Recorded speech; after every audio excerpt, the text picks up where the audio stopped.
Welcome to Macro Minds, where I talk to economists and other experts about the issues of our time.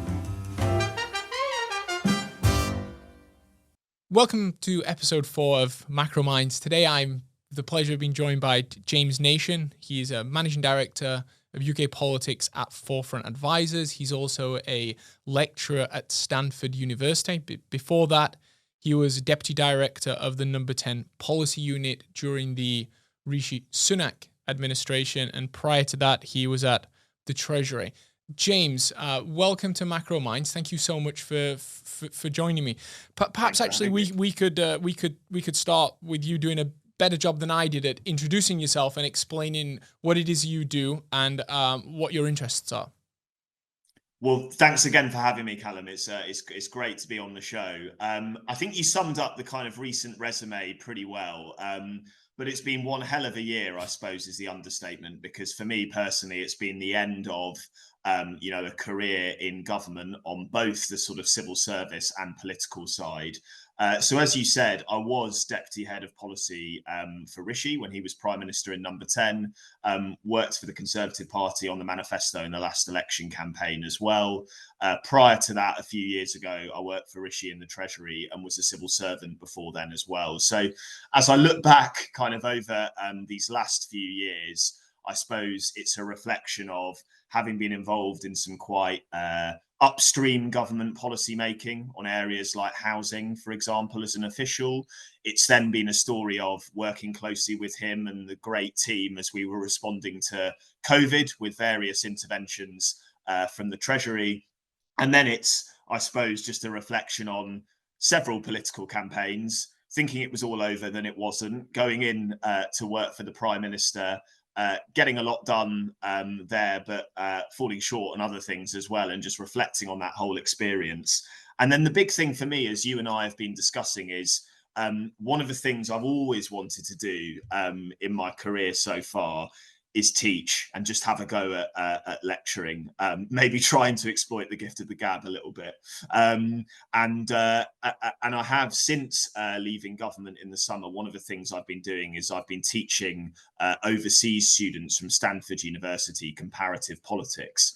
And that's been really interesting, because coming out of that slightly whirlwind period that ended in July, to then have to go into with students some quite normative concepts around the separation of powers, how the executive should function, how a government writ large should function, what it means to kind of wield power as a democratic government, and to look back on that and have to teach it based on recent experiences has just been really interesting for me to kind of flip between the theory and the practice and make sense of it all. So it's delightful to join you for a conversation on some of these themes today.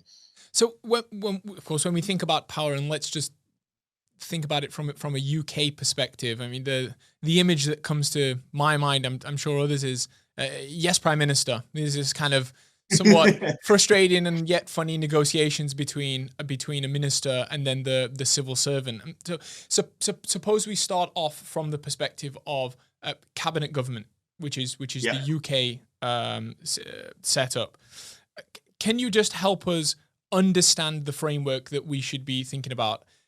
Let's compare, what the impression is, so what the theory is, how it works in practice, how power is actually distributed, and then maybe you could just give a couple of examples for us just to understand. And the reason I set this up is, in markets, we're trying to understand the current legislative process of the new Labour government. We're at the start of an administration where we're contending with lots of potential policy proposals. So I think it might be useful for people to actually understand what the journey of a policy is, from imagination to execution before it becomes law. Absolutely. So if we just start maybe with unpacking cabinet government, as you say, or the role of the cabinet, and I'm going to do some quick comparisons between the UK and the US throughout, just to illustrate it, right? So look, if we look at the cabinet, for instance, in the United States, just really quickly, these are figures who are squarely appointed by the president or the president-elect, as we're seeing in recent times with some names for the Trump 2.0 administration. They have some constitutional clout, but they are primarily there as administrators appointed by the executive. That is not the case in the United Kingdom. So cabinet members in the United Kingdom are members of the legislature, as you know. They're members of the House of Parliament, typically members of the House of Commons, although as we've seen in recent years, you can have some appointment from the Lords as well. What that means is that a kind of cabinet minister has a political standing in their own right? They are elected. They have a status as a legislator, as well as being a member of the government and a member of the executive as well. So that's where we come into some quite British concepts of collective cabinet responsibility, that actually cabinet ministers do have a formal role in endorsing key policies, as well as initiating key policies as well. And that comes, I think, to another sort of factor in the United Kingdom compared to the US, which is in the US, the president can suggest legislation, but ultimately it has to be moved by the legislative branch. In the UK, a policy that requires legislation might get moved and pushed initially by number 10 or prime minister or the prime minister, but you are reliant on the department in question to actually draft and see that legislation through, working with parliamentary council. So what that means is you've got a lot of that effective policy-making resource sitting in a department with a Secretary of State, with a cabinet member or a cabinet minister on top. And so therefore, you have that collective cabinet responsibility, which is meant to bind the cabinet into government decisions as a whole, as I was saying, but you also theoretically, given the resource that you rely on in departments, have cabinet ministers as actors in their own right, moving legislation through the House of Commons. And I think just to kind of take a bit of a step back, one of the things that I've been really interested in doing with my students is it's very easy to look at some of these factors on a piece of paper and assume to draw together some of the themes I was just saying. The Prime Minister and the Cabinet are members of the executive, but also members of the legislature in the UK. Therefore, if they have a strong parliamentary majority, that is a lot of power. Yes, on paper, but maybe not effectively. And this is where we come on to the concept of effective power. So, for example, a parliamentary majority can be extremely helpful. Of course it can, understatement of the call. But it might not be so helpful if you've got a political party that is fractured, and if there are divisions, and if there are, alternating or varying perspectives, that means that it's difficult for the governing party to carry a majority on a particular issue. So that's kind of one limitation on the effective power side. The other actually goes back to what I was saying, which is if you find yourself in a kind of political situation where the Prime Minister and the centre is quite weak, then a lot of cabinet ministers, as a result of their effective power stemming from the departments they can control, as well as their effective power stemming maybe from their standing in the party, can also flex their muscles a lot that way as well. So this is something I always kind of illustrate to my students, which is don't just lazily assume when you look at a comparison between the executive in the UK or the executive in the US, the prime ministerial model is an extremely powerful one in the UK.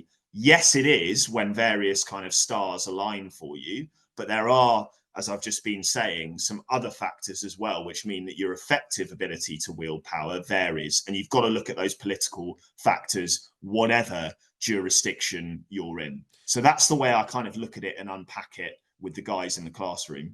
So if we can,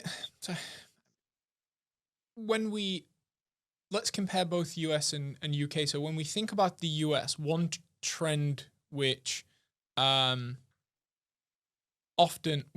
it's something that we've seen with recent presidents, that the use of executive power has increased because of the challenges of going through the typical administrative process.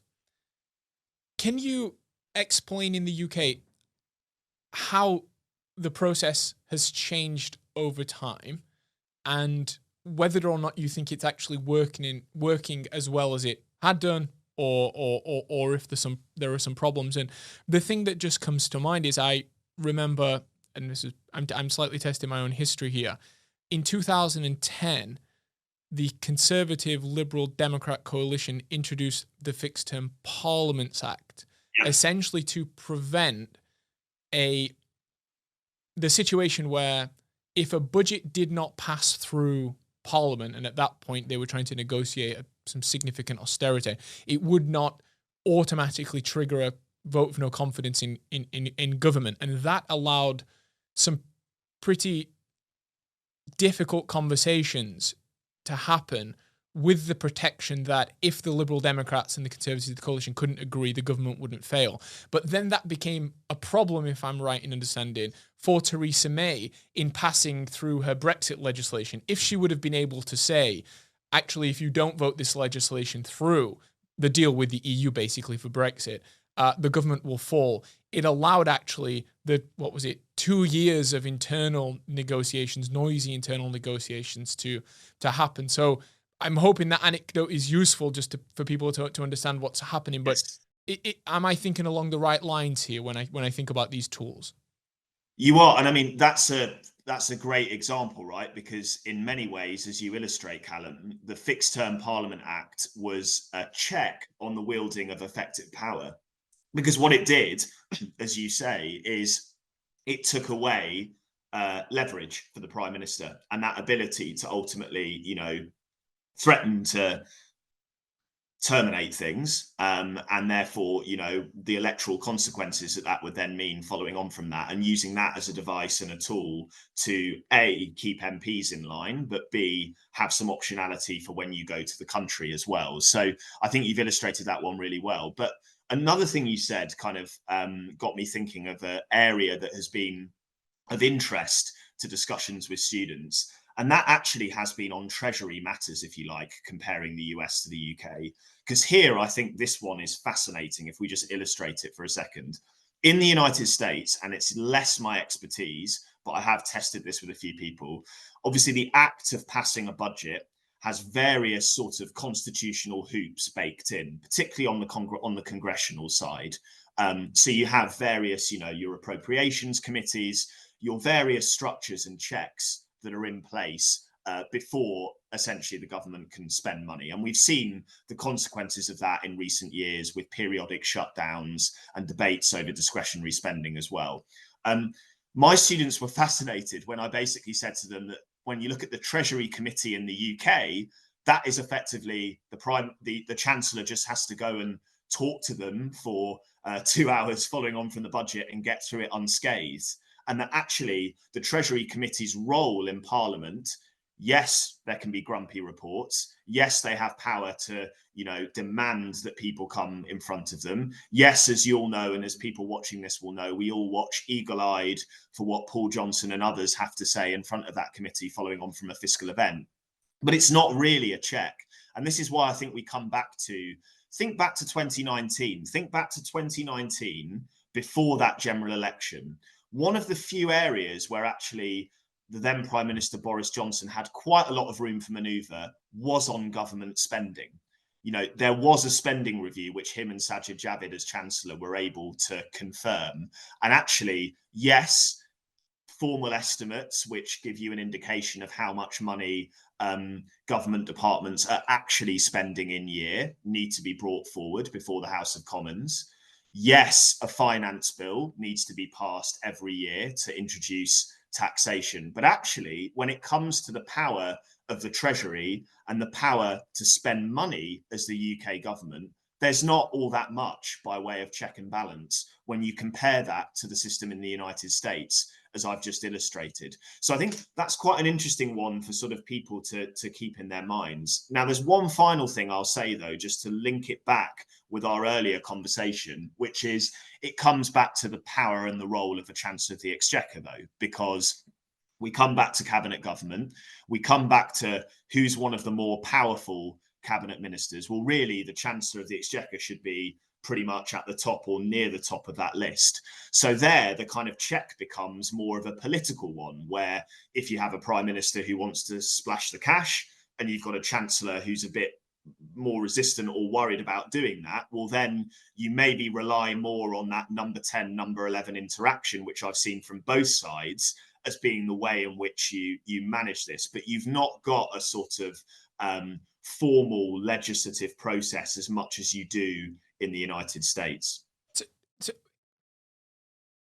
one thing that strikes me here is this comparison between theory and then practice, and this is not to pay UK fiscal policymakers over the recent years too much of a compliment here, because I certainly don't want to do that. We have high levels of government debt, and we've struggled to get deficits under control. But the situation has been less bad than in the US. That's one of the contrasts I see. Although there are checks and balances in the US, more checks and balances, the outcomes for fiscal policy have been less disciplined over time. Whereas in the UK, you have fewer checks and balances, but the outcomes have been less bad. And that's one of the curious observations about the UK, where you do have governments with lots of power that theoretically could do lots of misguided stuff.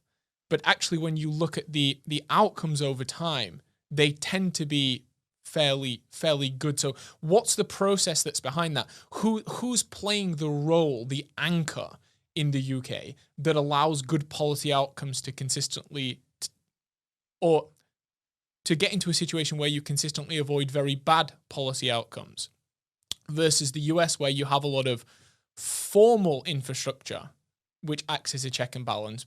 But, well, as markets worry about today, the US is a full employment economy with a 7.5% deficit, which potentially will have a president that might choose a combination of trade tariffs via executive power, tax cuts, and immigration controls, which might be inflationary.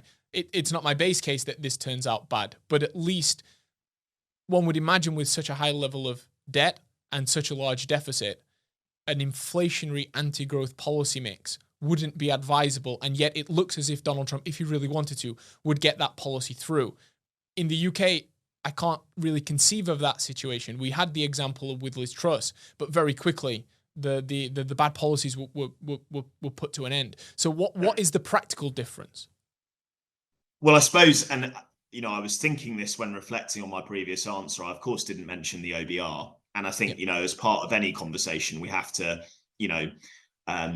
set aside for a second what various value judgments might look like on whether the OBR has too much power, too little, whether the OBR is a persuasion or a view on supply side economics that you might quibble with or not. I'll come back to that in a second. But I think their role, is a key one. And I think, again, if we're sort of talking in general terms about, come back to my first theme, what are sort of some of the more intangible, less kind of, because we don't obviously have a written constitution in this country. So what are the checks on effective power that maybe arise and become convention? And I think, we've now had 14 years of the OBR being in existence. We've obviously had the shock that you mentioned. We are surely now getting to the case where their role and their reaction to it, and markets' reaction to their reaction to it, is a key kind of effective check for a prime minister or a chancellor who wanted to splash the cash on either side of the ledger. And my observation on the OBR, for what it's worth, is I thought it was quite curious recently, not to get too much into politics, but you observe that after the OBR economic and fiscal outlook and in front of the Treasury Committee, really the challenge to them came from Labour MPs kind of on the supply side saying, give us more credit for planning. You've not really accounted properly for the multipliers stemming from, higher public spending. If you kind of went back a few months, it would have been a discourse around, sort of my party saying, well, what about tax cuts, or, what about deregulation? So there's something there, I think, about the OBR, maybe when you're getting attacked from, or challenged rather, from both sides, right, maybe you're getting it right. But they're a kind of, a key feature we've got to mention, or a key aspect we've got to mention. The thing that I just wanted to kind of dive into a little bit more, if it's all right with you, please. is so I think on fiscal policy, I broadly accept the kind of characterization you're making, but I think we should just kind of test ourselves that fiscal policy working, or the Treasury's framework working, also can be challenged from kind of other areas of government. And this is where you start to see those kind of accusations of treasury brain start to come in, and you start to see, back to your first question, how should the process work? You start to see, for example, certain secretaries of state quibbling, saying, well, no wonder I'm returning a lot of my, funding in area X to the Exchequer. The various controls that are in place do not allow me to allocate funding well, and do not allow me to, set up a reasonable delivery arm to actually, spend the funding as intended in a particular area of public services or a local area as well. So we're macro minds. We might make that macro judgment that things broadly look okay because of the various checks and balances in the system. I think it is then a whole other conversation, though, to talk about actually, how does delivery work or not work in the British state itself? What happens between kind of a prime minister saying, I want X to happen, and what actually ends up happening on the ground, if anything? And then within that, is the kind of current structure that we have for fiscal policy making part of the problem, or a selling point for us as the UK? And I think that is a whole other area to unpack. So that's a key point, because perhaps I'm just a blue-eyed optimist when it comes to UK here, but my impression is that in the context of a very broad history and relative to what we see in other parts of the world, starting with the Brexit vote in 2016, the internal political difficulties of resolving what was almost a 50-50 vote between leaving and staying, followed by a shift away from the centre on both sides of politics by leadership. Then COVID and the difficulties that produced. Then the Russian invasion of Ukraine in early 2022 and the challenges that produced. Over this 7-year period, we have had huge, unusual shocks. And I look at UK politics today, and I look at the economic situation and go, okay, is it exceptionally good? No. It's mediocre at best politically, and when I say that is, I mean, are we really with courage thinking about the big questions? It's not whether or not things are working. And then economically, we're probably looking at 2 or 3 years of fairly good economic growth after not much for the past 4 years. But the hardware of British politics and the political system has actually worked well to process all of these shocks. So I think when we lean back at it, it could have actually been much worse. In the end, we did get to a reasonable point, which is we're back to normal economic growth. Politics look stable, if not all that exciting. Would you agree with that? And then the second point is the real question now, what happens over the next parliamentary term under Labour, where, with any luck, there won't be a crisis, which allows adjustments to take place outside of the normal process. And therefore, do we now get a better understanding of the policy-making process and potentially some of the challenges that the government might encounter? And it's from that experience that we'll probably learn how things should be changed so that the process can be improved.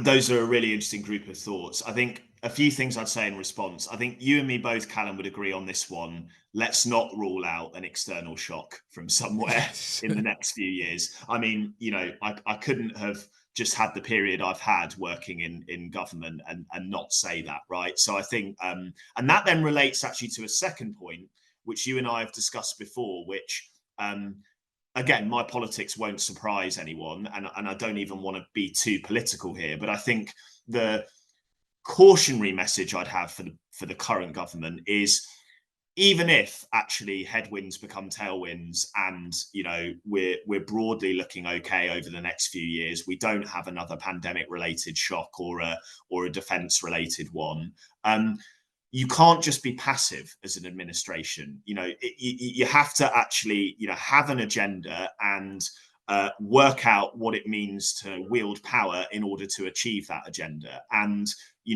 that can be very difficult, as far more smarter people than me have written about, looking at their experiences and looking at where the British state is maybe deficient in its capability. So I kind of say that point because I hear you and I hear others on maybe that kind of slightly more bullish case in the years to come. But I think, like anything in life, it depends on having a plan, and then it depends on executing it well when you have political capital. And I think the big challenge at the moment for the current government is, you expend a lot of political capital early, sometimes on some quite micro decisions. And with time, like I was describing earlier with some of those checks on effective power, fractures emerge, coalitions get stretched, more priorities kind of, land on your desk than you're able to handle. So having that focus and that drive and knowing how to wield that power will be key, alongside, fixing the plumbing of the British state, which I won't talk about here, but, suffice to say, what people have written on that, there's a lot of intelligent stuff out there on what needs to shift. To your first kind of question, and again, I'm a bit biased, having worked in government when it was the economic response to the pandemic, but I do think that was one of the Treasury's finest hours, looking back, actually, and seeing how responsive they were quickly when it came to the various economic support packages. Yeah. Now, various things helped there, because you asked me about process, and I think listeners will be interested.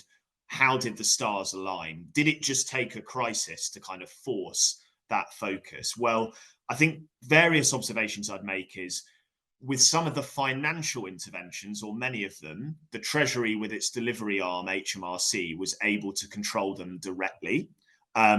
So I remember quite a few conversations that Rishi would have with the actual HMRC people in charge of delivering furlough or other schemes. So you don't have that kind of separation problem where it goes from Treasury and the Prime Minister through a department, through to an agency, through to people on the ground, and so much gets lost along the way. So with many of these levers, you were able to pull them, and you were actually able to monitor delivery within the same building, if you like, and that helped. And there needed to be some pressure on the Treasury to begin with to do things fast. Otherwise, we'd look for alternative people to help us. But, when they clicked into gear, it was a kind of impressive performance there.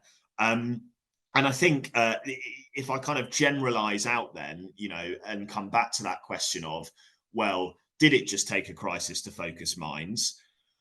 Partly yes, because, sometimes you need events to just force things up the list and concentrate everyone's mind on getting something done, and for there to be no whisper or hint at all, or doubt as to what the Prime Minister or the Chancellor want done in a given area. So yes, a crisis by necessity because of impact on the ground, but also given how dominant it is, forces things up the agenda. But we come back to as well the point I just made, which is, I think this is an example of where the economic response worked quite well because of the Treasury's power, in a way, because the Treasury does have quite direct and effective levers there. And, in other areas, if I was talking to you from a government department perspective, as I say, that can be a bit of a problem when you look at, spending of a day-to-day or an investment budget. But here, it actually worked quite well. Excellent. So perhaps just to conclude, leaning back, what is your current assessment of the state of the power framework in the UK? Is it working good enough for now that there's no urgency to dramatically shake things up? Is it fit for purpose, in other words? And maybe in which ways do you think there's a gap between, say, the standard criticism that Westminster is dysfunctional, isn't good at achieving policy outcomes, and actually what's happening in practice? Yes, a really interesting question. So, look, the way I'd answer it is, I don't think there's necessarily, if we look at power in the British system, it remains quite centralized. There is nothing on, in terms of its current structure that should necessarily preclude quite a powerful prime minister who's just won quite a strong majority getting stuff done. So there's nothing like, I don't rush to say we need a written constitution. We need US style codified checks and balances. That's not the UK's problem. The UK's problem is just the capability and functioning of the government and its delivery arms, right? And here, I just think, again, you mentioned COVID earlier. And one thing I've observed with COVID is, I think we were all desperate to put it behind us, weren't we? In our personal lives, in our professional lives, we just wanted to turn the page. Whereas historians, economic historians, will look back at this and they'll say, well, hang on a minute, because of like the significant fiscal loosening that had to take place, because the economy was basically shut down, because of the impact on supply chains, because of the shakeout on inflation, of course, kind of capabilities for any massive sector was going to take a hit, and there would be some lags there in terms of effectiveness. And I think that applies to the capabilities and performance of the British government in many ways. So, look, I answer your question by saying I think it is worth the current administration taking what, people like Dominic Cummings and others have written on this area about delivery very seriously, as well as, some ex-Blair advisors as well about how you organise the centre. And the signs are that, certainly on the latter, the government has made some moves there. But when it comes to like, actually, have we got a problem with, power in the British system, the wielding of it, actual checks and balances? This goes to your earlier observation. We went through a hell of a lot with the Brexit shakeout, right? We remember the Miller cases. We remember various challenges from the Supreme Court on the nature of the royal prerogative and the ability of the Prime Minister to use that to do particular things. But the system held. The system held at the top. So what I wouldn't want to happen, my view, others may disagree, is I wouldn't want us to go down a sort of navel-gazing constitutional review type exercise. Where we've got to focus energy is on delivery and, improving the functioning of the state. And that sort of, because otherwise, what's the point? You could have the most powerful prime minister who's clear on what he or she wants to do. But if you've made that decision in number 10, you're not getting any grief from your cabinet, MPs are fine, but then fundamentally down the line, your investment program won't perform, loads of underspends because no one's capable of delivering it, or you've not got the labor in place to deliver it on the infrastructure side, or on the day-to-day side, public services are not improving. Well, that's the challenge. So that's where I'd focus. So it's a kind of a software issue rather than a hardware issue, which I suppose is sort of encouraging. Thank you so much for joining me today. To end, could you perhaps let people know where they might find you? Do you have social media? Do you have a blog? Where can we find you? Well, yeah, so you can now, having not had a voice for various years while working in government, I've been getting my head around X again. So you can find me on X, LinkedIn. As you said at the start, Kallum, I'm, privileged to work for a great company called Forefront Advisors. And, we provide clients and others with analysis on the outlook for fiscal policy, but also on the kind of economic policy side. So I've been writing a lot recently with my experience on planning reform and the outlook there, looking at, the government's approach to welfare policy as well. So we really try and bring it all together. And my hope is I can kind of offer that perspective, having been close to some government decision makers as well. So yeah, find me on most platforms these days, but cut me a bit of slack because I'm still getting up to speed and getting used to it. We certainly will. Thank you so much again, James. It's been a real pleasure. Thank you. Thanks for having me, Kallum. Great to talk.